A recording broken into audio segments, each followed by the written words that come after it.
guys, welcome back to my kitchen. It's Rog here once again, and today I'm going to be cooking one of my all-time favourite meals for two reasons. It's a favourite. Firstly, I love it, it's so tasty, and secondly, it's using up a few bits and bobs, some leftover chicken from Sunday lunch and leftover leeks that were just sitting in the bottom of the fridge. I call it chicken, leek and potato pie. Don't forget, please subscribe to my channel. Just hit that button down in the bottom corner and ring the bell as well. I've got hundreds of recipes out there. I'm sure there's one that you're going to like. So let's crack on.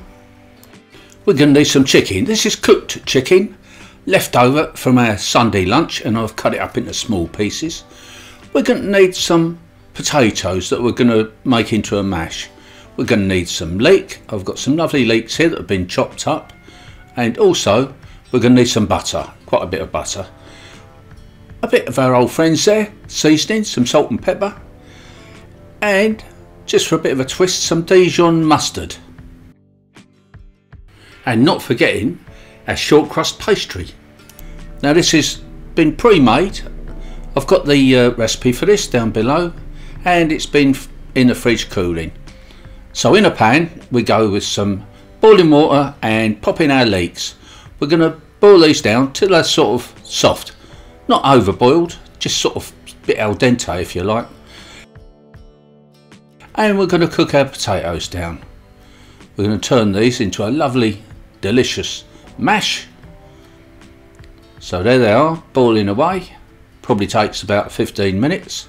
Then I'm going to put them through a ricer. This is my favourite way of making mash. Make sure that you don't get any lumps in it, to be honest. So once that's done, we put in our butter. Now you didn't see that, did you? So much butter. 1 teaspoon of Dijon mustard for extra flavour. Then of course our seasoning. Can't miss out on the seasoning, especially that lovely black pepper. Freshly cracked too. In that goes. Then we put our leeks in, followed by the chicken pieces. So in they go, and followed by a really good mix. Now I'm going to use a knife. I don't want to mash it up too much. We want a bit of texture in there. So using a knife and scraping around the edge, just get it all incorporated. And it's still hot, so the butter's melting down nicely and mixing in. Then we get our pie dish. Now this pie dish, I'm going to coat the inside with some melted butter. It stops the pie, the crust, from sticking.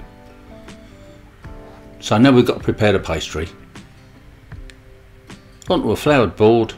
Then I'm going to roll this out to about, don't know, 1/8 of an inch, 1/4 of an inch, a bit less than 1/4 of an inch. Nice and thin. Be nice and gentle, and then it won't crack too much around the edges. And there we go.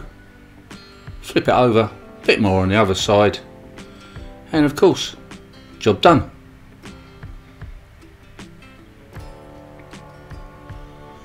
Put it over your pie dish. Then's a little tricky bit. You've got to neatly push it down into the bottom without breaking it too much. And I'm going to use some baking beads to weight it down, because what I'm going to do, and what I advise you guys to do too, is to just blind bake it for about 10 minutes, just to give it a little head start. Like that. Bring it out, a bit crusty already. Take out the beads, and then we can add our filling. In that goes. Nice hefty spoonful. Bit more. Tuck it in nicely. Press it down with a fork. And there you have it. Ready for the lid. Little bit of butter around the sides.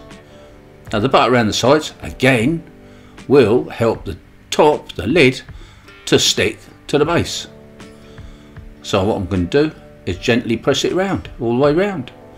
Followed by pushing it together with a fork. Not only does it join it all together, it looks good too. Looks professional. Couple of holes in the top just to let the steam out. Another coating of egg wash to make it nice and brown. And then it's ready for the oven. Now I'm going to put this in the oven for about 15 to 20 minutes, but eyeball it guys, make sure it's looking nice, brown and crispy like this is in the picture that you're seeing now. I'm serving this up with freshly steamed greens and lashings of beautiful chicken gravy. You can't have a pie without chicken gravy, can you? Or you can have a gravy of your choice. Hope you've enjoyed this video and the recipe, of course. Please don't forget to subscribe to my channel. Make this recipe, make one of my other recipes, make any recipe. Don't forget, join me again next time. So it's bye from me and bye from my kitchen.